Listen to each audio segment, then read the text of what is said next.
দিন, বর্ষান্মুখর দিন কবু নাহি দুর্দিন। মনুষ্য সমাজে মানুষের সেই দিন দুর্দিন, যেদিন ভক্ত সঙ্গ হয় না, সেদিন সাধু সঙ্গ হয় না। আর আমাদের সুদিন, কারণ আর আমাদের জীবনে সাধু সঙ্গ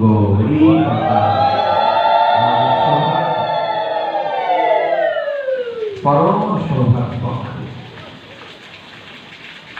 বারবার একটাই কথা মনে হচ্ছে, আর আপনারা যারা উপস্থিত হয়েছেন সত্যি বলছি, আমাদের শ্রী লীলবঙ্গ কৃষ্ণ রায় দাদাজি মহারাজ যেমন পাঠে একটা কথা বলেন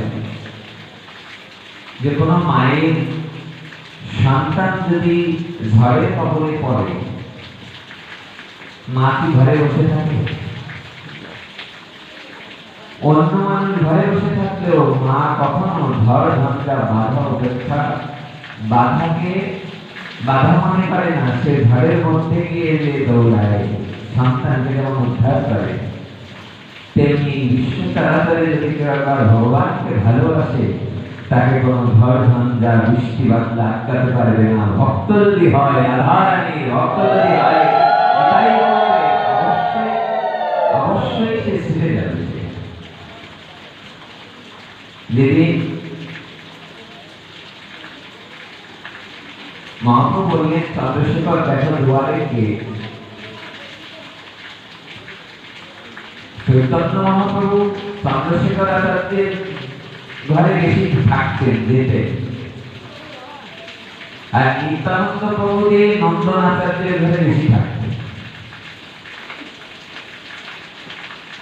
মহাপ্রভু প্রেমাবেশে বলছেন চন্দ্রশেখর আচার্যকে, দুয়ারে কে আছে দেখো না।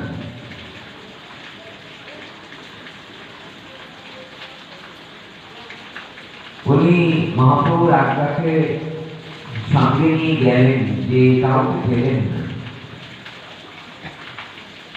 ফিরে আসলেন। এসে মহাপ্রভুকে বলতে লাগলেন, দুয়ারে তো কেউ নেই। বললেন কেউ কি নেই? বলে আছে একজন দরবেশ, দাড়ি কথা, হ্যাঁ দাড়ি আছে, গোপ দাড়ি হয়ে গেছে, পাঞ্জাবি পরা। মহাপ্রভু বললেন তাকেই ডেকে আনো। অধিক আগ্রহে বসে আছেন শ্রীমান চৈতন্য মহাপ্রভু। কেন? শাস্ত্রে একটি কথা আছে যে ভক্ত যদি এক পা বাড়ায়, ভগবান 10 পা বাড়ায়। আচ্ছা, ভক্ত যদি 2 পা বাড়ায়, তাহলে ভগবান কয় পা বাড়ায়? 20 পা। আচ্ছা, 3 পা যদি বাড়ায়, ভগবান 30 পা বাড়াবে। ভক্ত যদি 10 পা বাড়ায়, ভগবান কি 100 পা বাড়াবে? কোন একজন দরদি মহাজন, দরদি সাধুজন, ভক্তজন বলেছেন যে ভক্ত যদি 2 পা বাড়ায়, ভগবান যেমন 10 পা বাড়ায়, আর ভক্ত যদি 10 পা বাড়ায়, ভগবান 10 পা নয়, সাক্ষাৎ এসে ভক্তকে দর্শন করবার জন্য।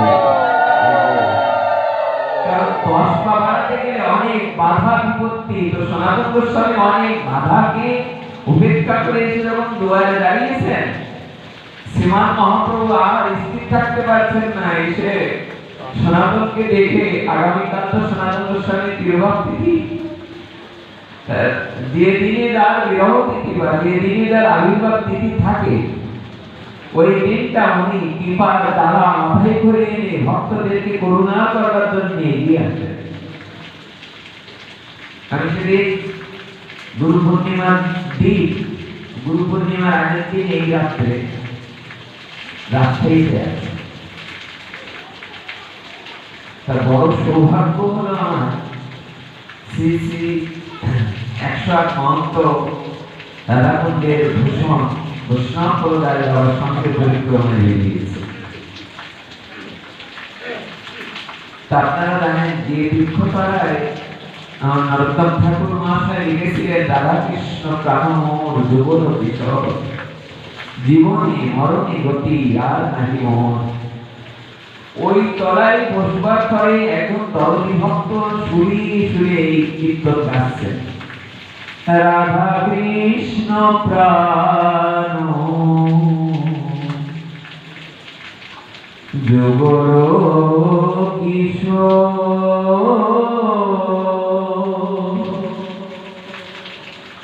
জীবনে মরণে গতি আর নাহি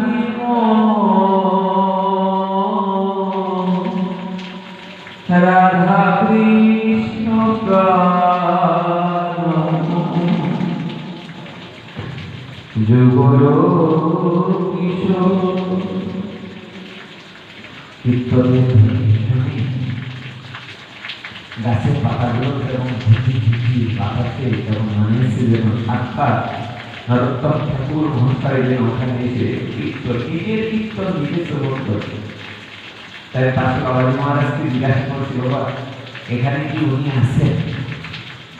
তা আমাকে বললেন, দেখো বাবা, জীবনে যে জায়গায় যারা যেখানে ভজন স্থলী, যদি রূপসনাতন ধামে যাও, ওই বাসা গাছটির তলায় বসে ওনারা ভজন করতেন। ওই বাসা গাছ তলায় বসে এখনো যদি গান পাবো, সাক্ষাৎ সাক্ষাৎ রূপ গোস্বামী সনাতন গোস্বামীর আকার এখন ওখানে ভজন শ্রবণ। যে রাধাকুণ্ডের পাড়ে রঘুনাথ দাস গোস্বামী তবই বাস্মি ন দিবামি তোয়ামি না গাইতে, এখনো কোন ভক্ত যদি রাধাকুণ্ডের পাড়ে ওখানে গান পাবে, তার রঘুনাথ দাস গোস্বামী রাধারানী যদি দর্শন নাও দেয়, তবে কোন ভজন স্থলীর ভজন করা মানুষের কারু সেই ভজন করার শব্দের ধ্বনি আজকে ইউটিউবে পাঠ দেখছি, বৃন্দাবনের কোন এক মহাত্মা পাঠ করছে। তা বলছে, বাবা যারা ভগবানকে আশ্রয় করেছে, ভাগবত আপনাকে কিছুই যদি দান নাও করে, এইটুকু আপনাকে দান করবে যে কোনটা ভালো আর কোনটা মন্দ, এটা আপনাকে বুঝতে শেখাবে। তা আপনি যদি আগামীকাল সনাতন গোস্বামী তিরোভাব তিথি, আপনি যদি জয় সনাতন রূপ প্রেম ভক্তি রসগোপ সেই সনাতন গোস্বামী বালক গোস্বামী তাদের নাম উচ্চারণ করেন, শ্রী শিল কৃষ্ণ দ্বৈপায়ন বেদব্যাস তাদের নাম উচ্চারণ করেন, তারা নাম নিতেই প্রেম ভক্তির ডালায় আপনাকে কৃপা করবে।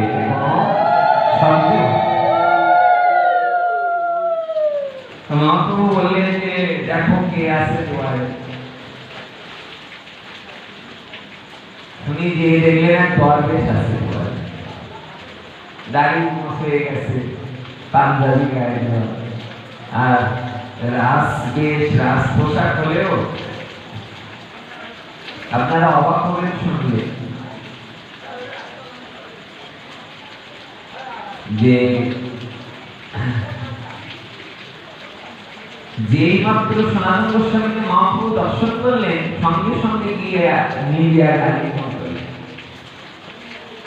আলিঙ্গন করে তার সঙ্গে বসার বসিয়ে মহাপ্রভু কেবল নিজের শ্রী হস্তটা ডান হাতটা নিয়ে সনাতন গোস্বামীর শ্রী অঙ্গে হাত দিচ্ছেন। যেই মাত্র অঙ্গ স্পর্শ করেছেন, মহাপ্রভুকে বারবার করে সনাতন গোস্বামী বলছেন, প্রভু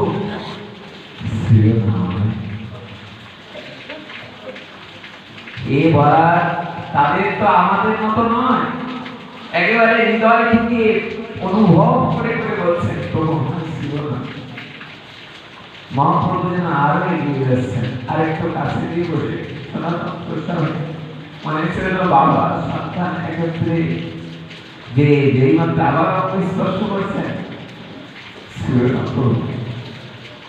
ছিল না মহাপ্রভু সেই অনবদ্য শ্লোক। আপনারা যে কোনো গ্রন্থের পাতায় এই শ্লোকটি আপনারা পাবেন। সনাতন গোস্বামী বা মহাপ্রভুর জীবনী যত গ্রন্থাদি আছে, অক্ষফলম তাদৃশ দর্শনান্তি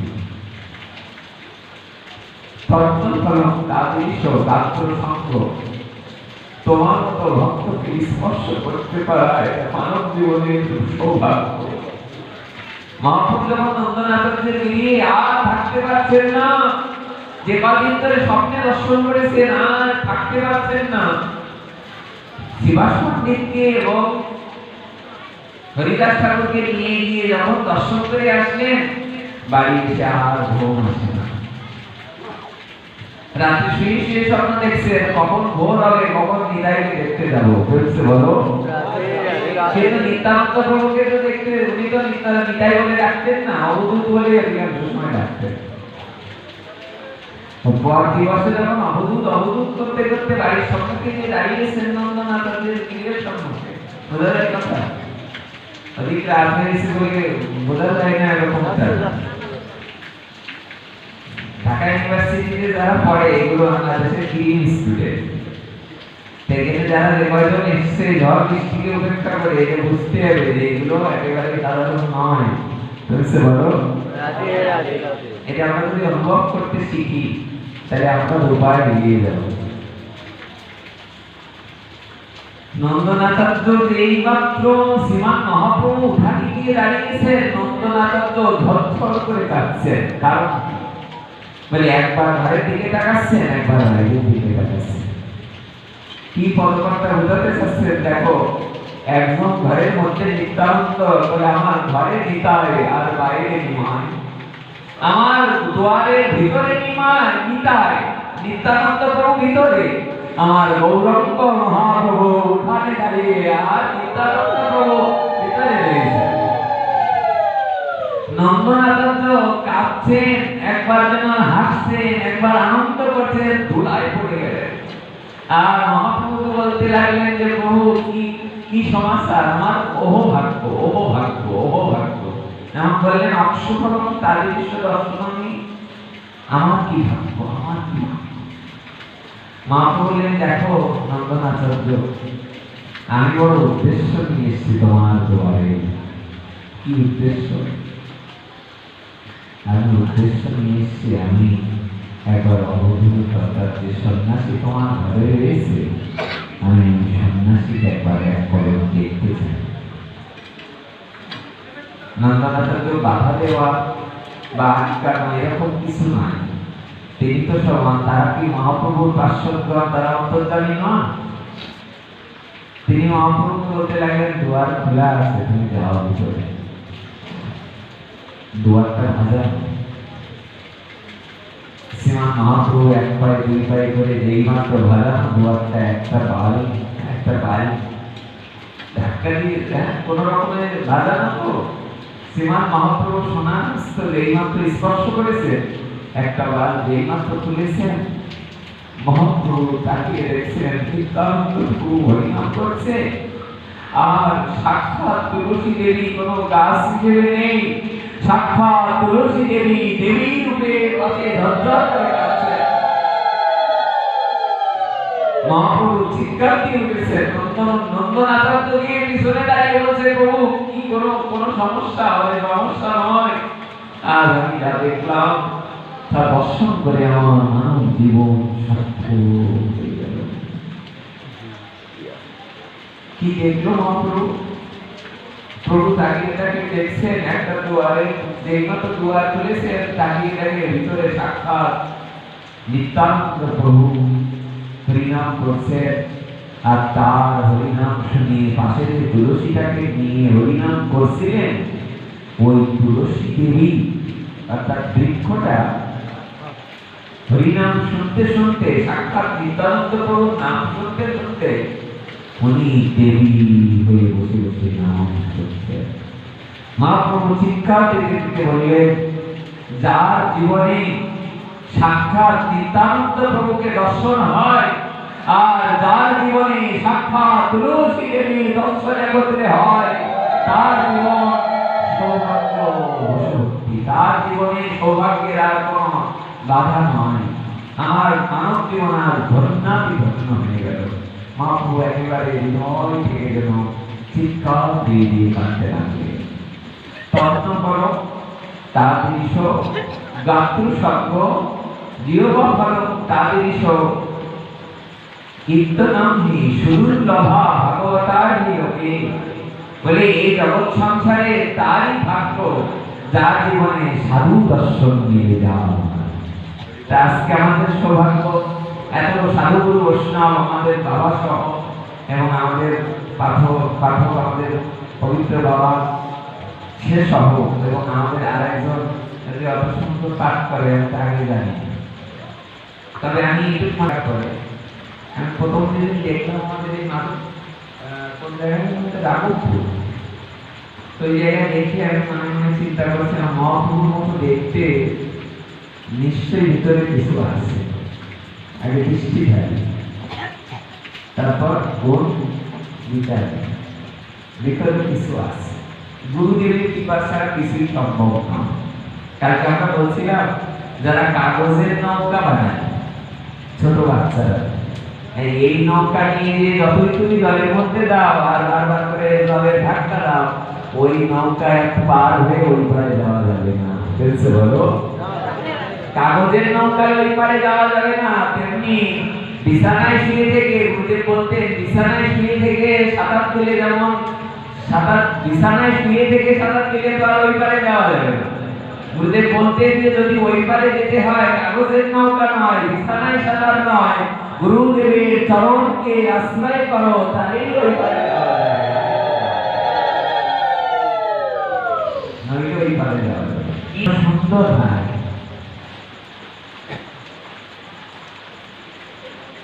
ওই পাবনা জেলাতে একটি গ্রাম আছে, এখনো আছে, যার নাম উধুনিয়া। এই উধুনিয়া গ্রামে হাটখোলাতে এক বেশ্যা থাকতেন যার নাম সহচরা। কি নাম? সহচরা। এই সারা জীবন বেশ্যাখানায় থাকতে থাকতে থাকতে থাকতে যখন একটু মাঝ বয়স হয়ে গেছে, ধীরে ধীরে হঠাৎ করে দেখছেন যে গায়ে কত রোগ, যে রোগটা সহজে ছাড়ছে না। ভারতবর্ষ সহ বাংলাদেশের বিভিন্ন জেলায় বিভিন্ন বড় বড় ডাক্তার উনি দেখিয়েছেন, কিন্তু কোন জায়গায় ডাক্তার দেখিয়ে ওনার রোগ সারছে না।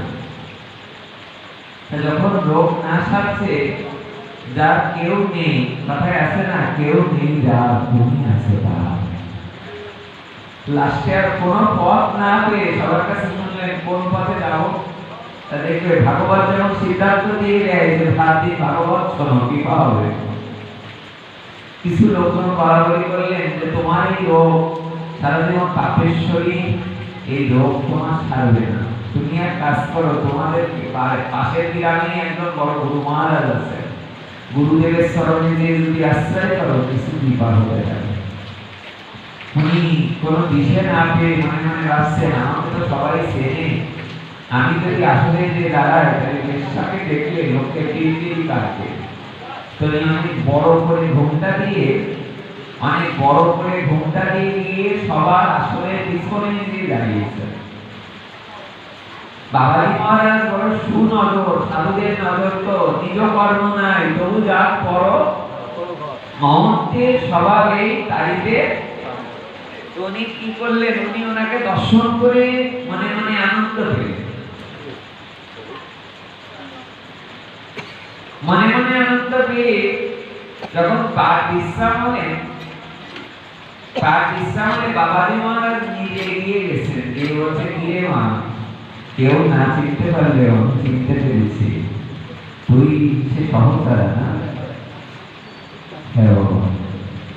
তাহলে আমাদের ভাগ্য যে আজ বেশ্যা হরিকথা শুনতে এসেছে, আজ নিতাই গৌরের কৃতিত্ব, নিতাই গৌরের লীলা কথা এত মানুষের আনন্দ ঘন উন্মত্ত না, যদি না জগায় এবং মাথায় তাদের উদ্ধার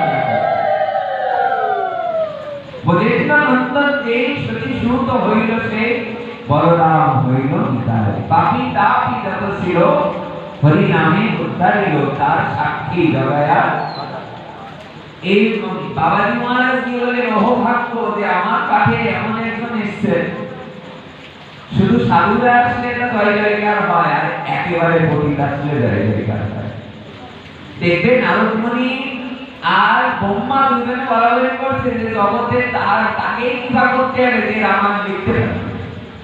তাহলে এমন কে আছে তাহলে বড় সাধু খুঁজে বের করুন, তাহলে বড় ধন্যকেও না রত্নাকর দস্যুর কাছে যেতে হবে। তাহলে অতীতে এমন কোন পাপ নেই যে করিনি বলে উনাকেই যদি আমরা কৃপা করতে পারি তাহলেই তিনি রামায়ণ লিখতে পারবে। বেশে বলো কি আওয়াজ আপনাদের, বাহ বেশে বলো। আমাদের বাবাজি মহারাজদের মতো বলতে হবে, আস্তে আস্তে বলো না, রাধে রাধে। না এটা আস্তে খুব ভালো, বেশে বলো। মায়া হলো কলি, আমাদের যে এই যে কলি গ্রাস করে না, দেখবে পাক শুনতে বসলেই ঘুম পায়, পাক শুনতে বসলেই ঘুম পায়। আপনাকে মায়া ওই জায়গা পর্যন্ত পৌঁছাতে দেবে, এই জন্য সবার সঙ্গে বলে উঠতে বলো কোনো সন্দেহ নেই। তিনবার চারবার বলো, তিনবার চারবার বলো, দেখবে তোমার ঠিকই ঘুম চলে যাবে, যাবেই। যদিও রাত পেয়েছে উদুনিয়া গ্রামের এই ছেলেকে বললে যে কিরে মা আমার কাছে এসেছিস কেন বল, তাহলে ওই যে আর যাওয়ার তো কোনো জায়গা নেই, দেশ বিদেশের অনেক জায়গায় বড় বড় ডাক্তার দেখালাম, কোনো লাভ হলো না, কি করবো আমি? গুরুদেব বললেন আমি আমার কথা যদি শুনিস তোর পরম মঙ্গল হবে, শুনবি বল। তাহলে গুরুদেব আপনার কাছে এসেছি, আপনি যা বলবেন তাই শুনবো। তাহলে এক কাজ কর, তুই যা স্নান করে আয়, আমি তোর কানে মন্ত্র দান করবো। তাহলে মন্ত্র দান করার পাশাপাশি কি কি উপদেশ দিলে? দুটো উপদেশ দিলে। এই দুটো কথা যদি মনে রাখতে পারিস তোর রোগ সেরে যাবে, আমি কথা দিলাম। যা কি কি উপদেশ দিলেন জানো না? উপদেশ দিলেন প্রথমটা বললেন যে তুই আর বেশ্যাখানায় থাকবি না, ওরা তোকে খেতে দিক না দিক করে তাহলে খাবো কি বাবা? গুরু মহারাজ বললেন যদি কিছু না পাস, যদি ওখানে না থেকে প্রয়োজনে হিন্দু পাড়ায় যদি জায়গা না পাস, মুসলমান পাড়ায় যে থাকিস, তবে যেখানে হরিবাসন হয়, যেখানে সাধু সঙ্গ হয়, সেই সাধু সঙ্গে গিয়ে সবার আগে গিয়ে ওখানে ঝাড়ু দিয়ে পরিষ্কার করে সাধুদের বসার জায়গা। আর দ্বিতীয় উপদেশ হলো সবাই যখন চলে যাবে, এরা পাঁচ ছবন কীর্তন করার পর সবাই যখন চলে যাবে, তখন ধুলা মাখো মাখরে এই না বলে ধুলা, তাহলে ওই ধুলা আমাকে বারবার বারবার করে মাখবি। আমি বলছি 3 মাসের মধ্যে তোর অঙ্গ অবশ্যই সুস্থ হয়ে যাবে। 3 মাস লাগে না, 2-10 দিন পরে যে একদিন ভোর বেলায় বাবার সঙ্গে এসে সত্যা দিয়ে বলে বারবার করে বলছে, বাবা এই দেখুন বাবা, বাবাজি মহারাজ ভিতর থেকে বেরিয়ে এসে বলছে কি রে চিৎকার করছিস সকালবেলায়? বলে দেখো আমি সুস্থ হয়ে গেছি বাবা, আমার শ্রী অঙ্গের যে ক্ষত রোগগুলো সব সেরে গিয়েছে বলে। আর যাবি? গুরু মহারাজ বলছে আর যাবি? তুমি কানে হাত দিয়ে বললেন জীবনে যে করাতেই পারবো, আপনার চরণকে আশ্রয় করে আপনি আপনার আশ্রমে সেবা করবার জন্য যেন ধারুটি অন্তত আপনার মন্দিরটাকে পরিষ্কার করে রাখতে পারে, যেন এই সাধুদের বৈষ্ণবদের প্রসাদ পাওয়ার পরে একটু পাতাগুলো যেন ফেলতে পারে।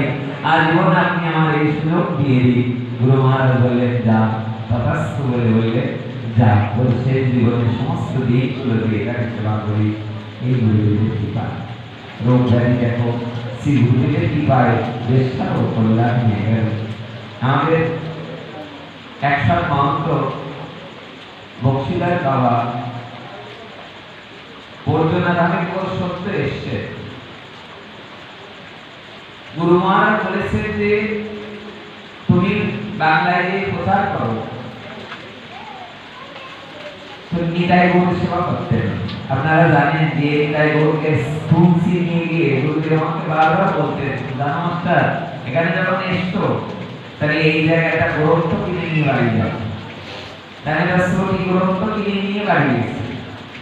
আমি একদিন ঘুরে দেখছি আশ্চর্য ব্যাপার যে বংশীদাস বাবার জীবনীতে উল্লেখ রয়েছে যে যে নিতাই গৌরের সেবা করতেন বংশীদাস বাবা, ও যেদিন স্নান করাতে নিয়ে ওনার পাশে যে মন্দিরে থাকতেন উনি পাশে বৃহৎ একটা পুকুর আছে, ওখানে গেছি। ওই পুকুরে নিতাই আর গৌরকে নামতেন। সাক্ষাৎ নিতাই গৌরকে না, যেমন আছে না নবদ্বীপে বৃন্দাবনে যেমন মাসি আছে না, নিতাই গৌরের যে এসে বলে হ্যাঁ যে ঠান্ডা লেগে যায় কিনা বলে ইয়ে কর হাসি দে, তার দেখা যেত যে তার সাথে শ্রেষ্ঠা চলে আসতো। ওরকম নিজে নিতাই আর গৌরকে নামিয়েছে জলের মধ্যে। বংশীধর বাবা যেই মাত্র জলে নামিয়েছে, নিতাই গৌর সাঁতার কাটতে কাটতে ওই পারে চলে গেছে। আর বাবাকে বলছে আমরা অত সহজে উঠবো না, ঠান্ডা বর্ষাকাল, বাবাজি মহারাজ কত সহজে আমরা উঠবো না, ভিতরে চলে গেছে। বাবাজি মহারাজ ও তোরা উঠবি না তো সহজে, এক বিরাট বড় কুঞ্চি কেটে নিয়েছে, বলে যদি তাড়াতাড়ি না উঠিস সঙ্গে সঙ্গে নিতাই গৌর বলছে বাবা মেরো না, আমাদের মেরো না, আমরা তাড়াতাড়ি উঠে যাচ্ছি জল থেকে। বলো আমাদের দ্বারা সম্ভব হবে? তো আমাদের দ্বারা সম্ভব হবে? রাধাকুণ্ডের 108 মহন্ত বৈষ্ণবপদায় বাবার একটা পাঠ শুনলাম, যে রাধাকুণ্ডের পাড়ে বসে তিনি পাঠ করতে করতে বললেন, দেখো বাবা অর্জুন মিশ্র তারপরে আরেকজন আছে রঙ্গনাথ মন্দিরে পাঠ করেছিলেন যে গীতা পাণ্ডা, কাঁদতেন যিনি পাঠ করতে, একটা শ্লোক ঠিক বলতেন হ্যাঁ দক্ষিণ ভারতের যে গীতা পাণ্ডা।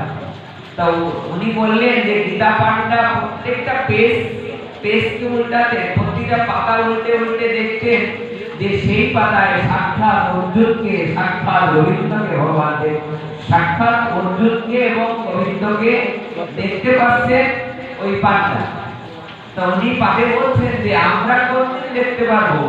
বলে ফটোকে যদি ফটো বুদ্ধি করা হয় কোনদিন দেখা হবে না, ফটোকে যদি সাক্ষাৎ ভগবান মনে করো সেই দিনই আমাদের করোনা হবে। আমরা আগেও এই জায়গাটায় একটা ছোট্ট কথা বলি, আমি তার বিশ্রাম রাখছি যে এই বংশীধর বাবা না, আমরা শুরুই করেছি এই মানে 10 মিনিট পরে। তো বংশীধর বাবা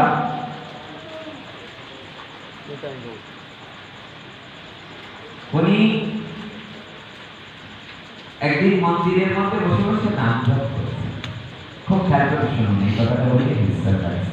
আমার বাবা এসছে, আমি 8টার থেকে অপেক্ষা করছিলাম যে উনি 1 ঘন্টা পাঠ করবেন, কিন্তু বৃষ্টি আমাদের বিপরীতে গিয়ে দাঁড়াবে। তবুও আমাদের যেভাবেই চালাবেন ভগবান, আমাদের সেইভাবেই চলা উচিত। বাবা নাম জপ করছেন, তা দেখবেন যখন দামোদর ব্রত আসে তখন 15 দিন অমাবস্যার যে সময়টা থাকে অর্থাৎ কৃষ্ণপক্ষ, আর 15 দিন শুক্লপক্ষ থাকে। তা প্রথম 15 দিন যখন পার হয়ে যাওয়ার পরে দ্বিতীয় 15 দিন মানে শুক্লপক্ষ আসে। আপনারা খেয়াল করে দেখবেন এইবার যখন দামোদর ব্রত আসে,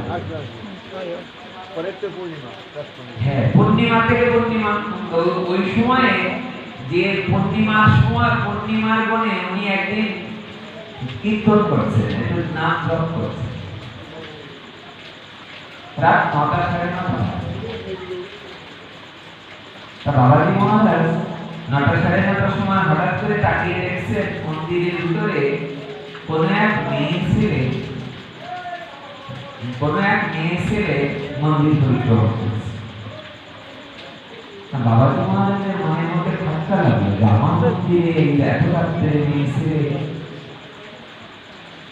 কোন সন্ন্যাসী বা কোনো বাবাজি মহারাজের মন্দিরের মধ্যে যদি কোনো মেয়ে ছেলে তারা ঢুকে পড়ে, এটা ভয় লাগারই কথা। তা বাবা আস্তে আস্তে চাঁদের আলোয় বুঝতে পারছেন কোনো মেয়ে ছেলে। তো উনি ওখান থেকে বলছেন কে? তো ওখান থেকে মেয়েটা উত্তর দিচ্ছে, বলছে বাবা আমি। যেমন দেখা আজকে গতকালকে না গত বছরই ইউটিউব দেখছি, ভাই ইউটিউবে পাঠ শুনছে। তা আমি ওকে বলছি যে এই পাঠ নিশ্চয় আমার গুরুদেবের পাঠ। তো আমাকে বলছে যে গুরুদেবের পাঠ। আপনি বললেন কি করে? বলে ও হৃদয়ে একবার তার নাম লেখা পেয়ে যায়, যার দ্বারে লেগেছে ভালো সে বলুক গিয়ে তারে গো, আমার লেগেছে ভালো সতীর দোলাল গোড়া গো। এই বিশ্ব ব্রহ্মাণ্ডে অনেক গুরু মহারাজ থাকতে পারে, কিন্তু যে যাকে একবার ভালোবেসে গুরুদেবকে নিজের হৃদয়ে পদ্মাসনে বসায়, তার ভাষা, তার স্পর্শ, তার পুরন্দধ্বনি, তার আওয়াজ কোটি জন্মেও মনে এসে ভুলতে পারবে না। তাই যে গুরু শিষ্য কি শুধু গুরুদেবকে ভালোবাসে, গুরুদেব শিষ্যকে ভালোবাসে। গুরুদেব ওখান থেকে বলছে কে কে রে, কে মা, কে? ওখান থেকে উত্তর দিচ্ছে বাবা আমি। যেই মাত্র বলেছেন আমি, আমি যদি শোনার সাথে সাথে বাবা বুঝতে পারলেন যে আমিটা অন্য কেউ নয়। বললেন ও আরতি, হ্যাঁ বাবা এসেছিস মা, এই রাত্রে আসছি কেন? সন্ধ্যায় আসছি। কত হাজার ভক্তরা এই কার্তিক ব্রতের মাসে হাজার হাজার ভক্ত এখানে উপস্থিত হয়। তারা সন্ধ্যায় পাঠ শোনে, কীর্তন শোনে, তারা পরিক্রমা করে প্রসাদ পেয়ে বাড়ি চলে গেছে সবাই। তা তুই এই রাত্রে এসেছিস কেন? মেয়েটার উত্তর দিচ্ছে, বলছে বাবা আর মনে আসতে পারবো না, যা এই 15 আসলাম, কালকে থেকে হয়তো আমি আর আসতে পারবো না। গুরু মহারাজ বলতে লাগলেন কেন, আমার কি হয়েছে? তাহলে গুরুদেব আর আসবো কি করে, দেখুন ওই ভিড়ের মধ্যে আমি আসতে পারি না। আসলে উনি ছিলেন গর্ভবতী, তো ওনার এই 9 মাস পার হয়ে 10 মাসে পড়েছে, বাচ্চা হবে ওই সপ্তাহে। 10 মাস পড়ছে, তা বাবাকে বলছে গুরুদেব বাবা আমার সন্তান হওয়ার 2-4 দিন বাকি আছে, কালকে থেকে মনে আর আসতে পারবো না, আজকে বড় কষ্ট করে এসেছি, আজকে আসার মতো পরিবেশ না, তবু ঘরে তো